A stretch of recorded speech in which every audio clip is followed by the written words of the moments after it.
आइए जानते हैं राम की महिमा के बारे में। शुरू में संत मलुकदास नास्तिक इंसान थे, यानी उनका ईश्वर में कोई विश्वास ही नहीं था। उन्हीं दिनों की बात है, उनके गांव में एक साधु आकर टिक गए। प्रतिदिन सुबह सुबह गांव वाले लोग साधु के दर्शन करने और रामायण सुनने के लिए जाया करते थे। एक दिन मलुकदास भी रामायण सुनने पहुंचे। उस समय साधु महाराज ग्रामीणों को राम की महिमा के बारे में बता रहे थे।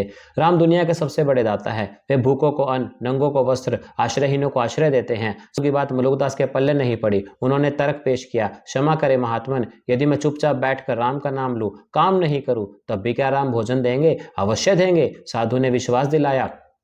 यदि मैं घनघोर जंगल में अकेला बैठ जाऊं, तब तब भी राम भोजन देंगे। साधु महाराज ने दृढ़तापूर्वक उत्तर दिया।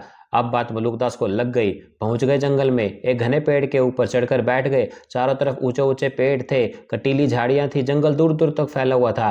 धीरे धीरे खिसकता हुआ सूर्य पश्चिम की पहाड़ियों में पीछे छुप गया। चारों तरफ अंधेरा फैल गया, मगर न तो मलुकदास को भोजन मिला और न ही वे पेड़ से उतरे। सारी रात पेड़ पर बैठे रहे। दूसरे दिन दूसरे पहर घोर सन्नाटे में मलुकदास को घोड़ों की टापों की आवाज सुनाई पड़ी। वे सतर्क होकर बैठ गए। थोड़ी देर पश्चात चमकदार पोशाकों में कुछ राजकीय अधिकारी उधर आते हुए दिखाई दिए। वे सभी पेड़ के नीचे घोड़ों को बांधकर भोजन करने लगे।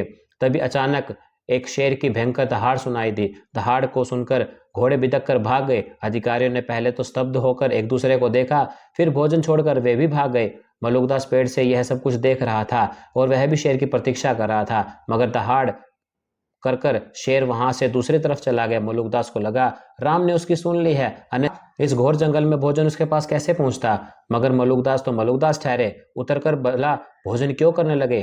तीसरे पहर में लगभग डाकुओं का एक दल उधर पहुंचा। पास में पड़ी हुई चमकदार चांदी के बर्तनों में भिन्न भिन्न प्रकार के भोजन को देखकर वो ठिठक गए। डाकुओं के सरदार ने कहा, भगवान की लीला तो देखो, हम लोग भूखे हैं और निर्जन वन में सुंदर डब्बियों में भोजन रखा है। आओ पहले से निपटा लेते हैं।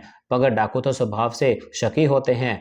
एक साथी ने सावधान होकर कहा, सरदार, इस सुनसान जंगल में भोजन का मिलना तो एक रहस्यमय ही लग रहा है। कहीं इसमें विष ना हो, तब तो भोजन लाने वाला आसपास कहीं छिपा हुआ होगा। पहले उसी की तलाश की जाए। सरदार ने कहा, जाओ इधर उधर बिखर जाओ और उस बंदे की तलाश करो जिसने यह भोजन रखा है। तभी एक डाकू की नजर मलुकदास पर पड़ गई। उसने सरदार को बताया। सरदार ने सिर उठाकर मलुकदास को देखा तो उसकी आंखों में अंगारे भर आए। उसने घुड़क कर कहा, अरे दुष्ट, भोजन में विष मिलाकर तो ऊपर बैठा है, चल नीचे उतर। सरदार की कड़कती आवाज सुनकर मलुकदास डर गया, मगर उतरा नहीं। वहीं से बोला, क्यों व्यर्थ में मुझे दोष दे रहे हो? भोजन में विष नहीं है, यह झूठा है।